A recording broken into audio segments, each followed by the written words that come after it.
મીઠાશ છે આપણી ભાષાની. અને શબ્દે શબ્દે આપણે એમ કે કોઈ વ્યક્તિએ પણ ભાષા એ જુદી જુદી હોઈ શકે. તો આજના દિવસે આપણે તમામ ભાષાઓને આપણે માન આપીએ, તમામ ભાષાઓને આપણે સમજીએ,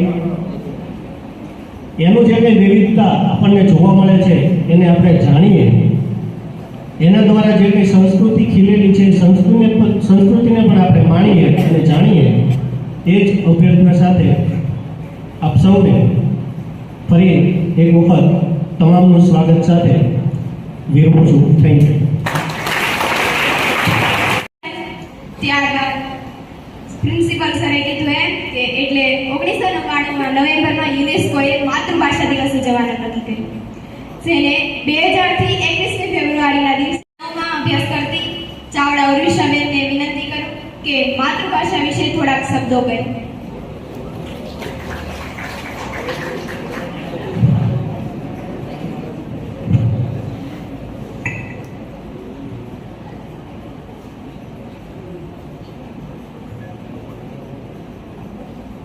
જેમાં મમતાની મીઠાશ છે એ મારી માતૃભાષા, જેમાં લાગણીની ભીનાશ છે એ મારી માતૃભાષા, જેમાં સ્નેહની સુગંધ છે એ મારી માતૃભાષા, જેમાં માનવતાની મહેક છે એ મારી માતૃભાષા, એ મારી માતૃભાષા.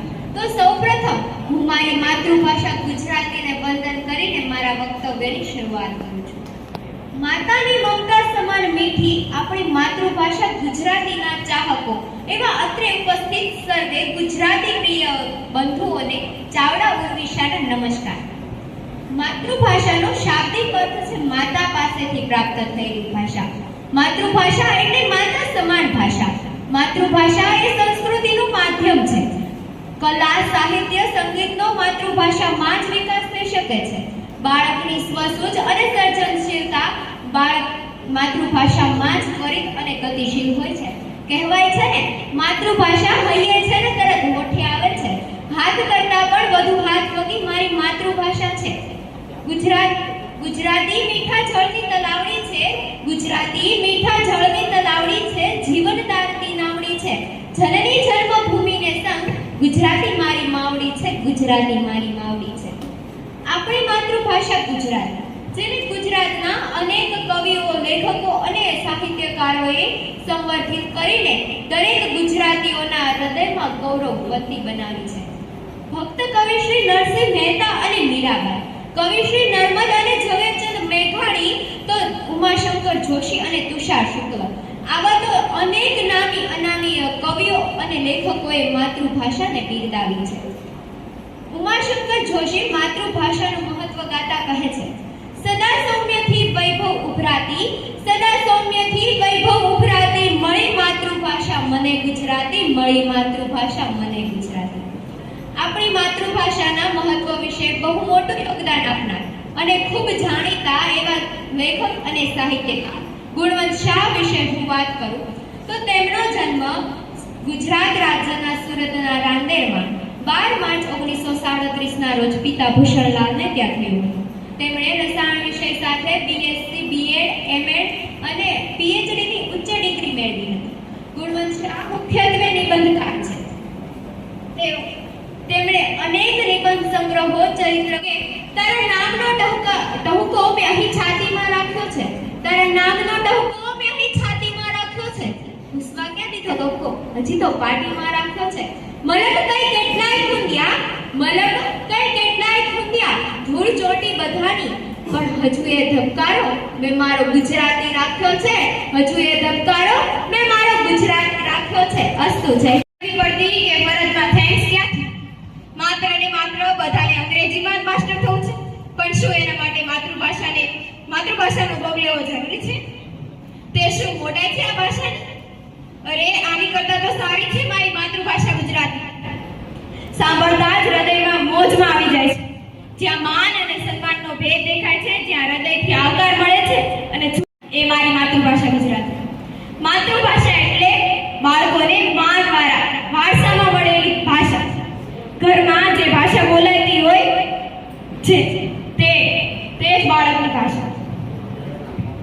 તો ધોરણ 11માં અભ્યાસ કરતી રાવલ મિત્વાને નમ્ર વિનંતી કરું કે માતૃભાષા વિશે પોતાના વિચારો વ્યક્ત કરે. આપે છે. ઘણીવાર વિવિધ પરીક્ષાઓમાં વિશ્વ માતૃભાષા દિવસ, ગુજરાતી માતૃભાષા દિવસ, ભણતરનું માધ્યમ તો ગુજરાતી જ અથવા તો માતૃભાષાનું મહત્વ વિશે નિબંધ લેખનના પ્રશ્નો પૂછાતા હોય છે. માતૃભાષાનો શાબ્દિક અર્થ મા પાસેથી પ્રાપ્ત થયેલી ભાષા એવો કરી શકાય.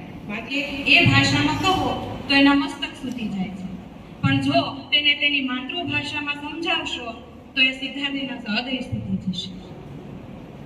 તો આજે 21 ફેબ્રુઆરી એટલે કે વિશ્વ માતૃભાષા દિવસ. આ માતૃભાષા દિવસની શરૂઆત ક્યારથી થઈ? તો સાહેબે આપણને કીધું કે આ માતૃભાષા દિવસની શરૂઆત છે એ 1999ની અંદર યુનેસ્કોની અંદર એક સામાન્ય સભા મળી. આ સભામાં જગતના વિશ્વના બધા જ દેશોના આગેવાનો ભેગા થયા અને એમણે નક્કી કર્યું કે આપણે માતૃભાષા દિવસની ઉજવણી કરીએ, કારણ કે દરેકને પોતાની માતૃભાષાનું ગૌરવ હોય છે. એ પછી ગમે તે પ્રાદેશિક હોય, ગમે તે પ્રાદેશિક ભાષા હોય, દરેકને પોતાનું માતૃભાષા પ્રત્યે માન હોય છે. અને ત્યાર પછી સાલ 2000થી પ્રતિ વર્ષ ફેબ્રુઆરી માસમાં એટલે કે 21 ફેબ્રુઆરી વિશ્વ માતૃભાષા દિવસ તરીકે મનાવવાનું નક્કી કર્યું. અને આ માતૃભાષા દિવસ મનાવવાનો ઉદ્દેશ ભાષા અને સંસ્કૃતિનું સન્માન અને બહુભાષાવાદને પ્રોત્સાહન આપવાનું. આપણે અગાઉ સાંભળ્યું કે માતૃભાષા એટલે તો કે આપણને મા પાસેથી મળેલી ભાષા, આપણને ગળથૂથીમાં મળેલી ભાષા. આ માતૃભાષા એટલે સ્વભાષા, જન્મજાત ભાષા, આપણું ઘર, આડોશ પાડોશ અને આપણા પ્રદેશમાં બોલાતી વ્યવહારિક ભાષા. આ માતૃભાષાનું ખૂબ જ મહત્વ છે. આપણી રહેણીકરણી, આપણા વિચારોનું આદાન પ્રદાન એ આપણી માતૃભાષામાં આપણે સરળતાથી કરી શકીએ છીએ. એટલે મને કહેવાનું મન થાય છે કે વાત ગુજરાતી, જાત ગુજરાતી, છે બધી રીત ભાત ગુજરાતી. વાત ગુજરાતી, જાત ગુજરાતી, છે બધી રીત ભાત ગુજરાતી. વિશ્વ ઝુકાવશે મસ્તક જો હશે લાયકાત ગુજરાતી. આપણા દેશના રાષ્ટ્રપિતા મહાત્મા ગાંધી અને લોખંડી પુરુષ સરદાર વલ્લભભાઈ પટેલ કે જેમની પ્રથમ ભાષા ગુજરાતી. અને આ ઉપરાંત કેટલાક મહાનુભાવો જેમ કે નરસિંહ મહેતા, મોરારજી દેસાઈ, મુકેશ અંબાણી, જે.આર.ડી. ટાટા અને આપણા લોકલાડીલા વડાપ્રધાન શ્રી નરેન્દ્રભાઈ મોદીની પણ પ્રથમ ભાષા છે એ ગુજરાતી છે. એટલે આ શુભ દિવસે, આ માતૃભાષાના ગૌરવના દિવસે હું સર્વપ્રથમ વંદન કરું છું પરમપિતા નટરાજને કે જેણે આ જગતને ભાષા આપી. હું વંદન કરું છું વ્યાકરણ શાસ્ત્રના પિતા પાણીનીને. હું વંદન કરું છું હેમચંદ્રાચાર્યને કે જેણે અપભ્રંશમાં સૌપ્રથમ ગુજરાતી ભાષા મૂકી. હું વંદન કરું છું કવિ શિરોમણી પ્રેમાનંદને કે જેમણે એવું નક્કી કર્યું. તેમનો જન્મ તારીખ 17 ઓગસ્ટ 1897માં મંગળવારના દિવસે ચોટીલા ગામમાં થયો હતો. ઈસવીસન 1912માં અમરેલીમાં મેટ્રિક, ત્યારબાદ ઈસવીસન 1916માં ભાવનગરની શામદાસ કોલેજમાંથી BA કરીને ભાવનગરની સનાતન ધર્મ હાઈસ્કૂલમાં શિક્ષક થઈ ગયા હતા. ઈસવીસન 1917માં કલકત્તાની જીવનલાલના એલ્યુમિનિયમના કારખાનામાં ગયા અને ઈસવીસન 1919માં તે કારખાનાના માલિક સાથે ઇંગ્લેન્ડના પ્રવાસે મેઘાણીજી ગયા હતા. ઈસવીસન 1922માં જેતપુરમાં શ્રી દમયંતીબેન સાથે તેમણે લગ્ન કર્યા. ત્યારબાદ રાણપુરમાં સૌરાષ્ટ્રમાં સાપ્તાહિકના તંત્રી મંડળમાં તેમણે પોતાનું પ્રથમ પુસ્તક ગુરબાનીની કથાઓ પ્રદાન કર્યું હતું. ઈસવીસન 1928માં તેમને લોક સાહિત્ય માટેનો રણજીતરામ સુવર્ણચંદ્રકનો એવોર્ડ મળ્યો. પણ ઈસવીસન 1930માં તેમને 2 વર્ષની સજા પામીને સાબરમતી જેલમાં પુરાવામાં આવ્યા. પણ જ્યારે ઈસવીસન 1932માં તે જેલમાંથી છૂટ્યા ત્યારે તેમને સમાચાર મળ્યા કે તેમના પત્ની શ્રીમતી દમયંતીબેનનું રડવું છે કતો રાખતું કોણ છાનું મને દુખી દેગી દુખી કોણ થાતું મહાહેતવાળી દયાળી છે પાતું મારણે પુત્ર નાનું રડવું છે કતો રાખતું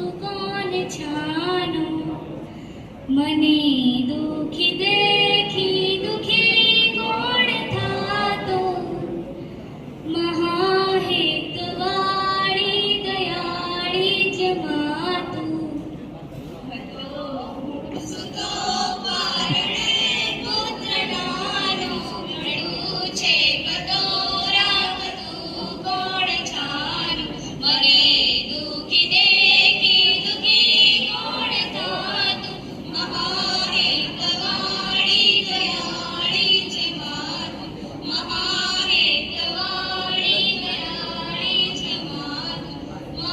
તેના એક એક શબ્દમાં આપનત્વ અનુભવાય છે. આપણા દેશ પ્રતિ ગૌરવ અનુભવાય છે. શું એ અનુભૂતિ અન્ય કોઈ ભાષામાં થઈ શકે ખરી? ક્યારે? માતૃભાષા એ વ્યક્તિની બીજી ઓળખાણ થતી હોય છે અને આજ સુધી આપણા દેશમાં જેટલી પણ મહાનુભૂતિઓ થઈ ગઈ તે પહેલા પોતાની માતૃભાષાને પાયો બનાવે છે અને પછી અમર થાય છે. માતૃભાષા પ્રેમીઓને જય ગુજરાત ને જય ગુજરાત.